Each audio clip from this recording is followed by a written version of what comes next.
Hi guys, welcome back. I think පුංචි creator කෙනෙක් විදියට ඉන්න මට ලයික් කරලා සපෝට් කරපු හැමෝටම thank you so much.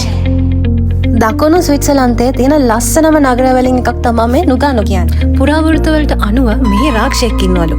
ඉතින් ඔයගොල්ලන්ට මේ රාක්ෂයා ගැන වැඩි විස්තර දැනගන්න ඕන නම් වීඩියෝ එක ඉවර වෙනකන් රැඳී සිටින්න. ලුගානෝ කියන්නේ බැංකින් සහ ෆයිනෑන්ස් වලට ෆේමස්ම සිටි එකක්. මෙහි ලක්ෂරි shopping වලට ගොඩක් ෆේමස්. ලුගානෝ කියන්නේ ස්විට්සර්ලන්ත වල ඉතාලියන් වයිබ් එකක් තියෙන නගරයක්.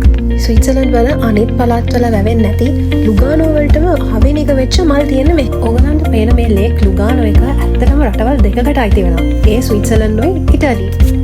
මෙහි ජනප්‍රවාද වලට අනුව රකුසෙක් ඉන්නවා.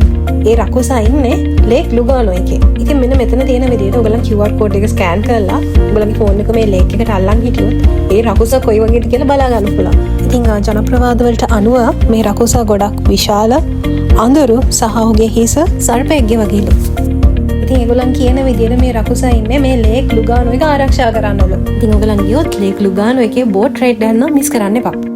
ලූගස් කියලා කෙල්ටික් දෙවි කෙනෙක් නිසා තමයි මේ ලුගානෝ කියන නම හැදිලා තියෙන්නේ. ලුගානෝ කියන්නේ යන්න ඕනම තැනක්. හරිම නිස්කලංකයි. මේ වගේ තව අලුත් එක්ස්පීරියන්ස් එකකින් හම්බෙමු.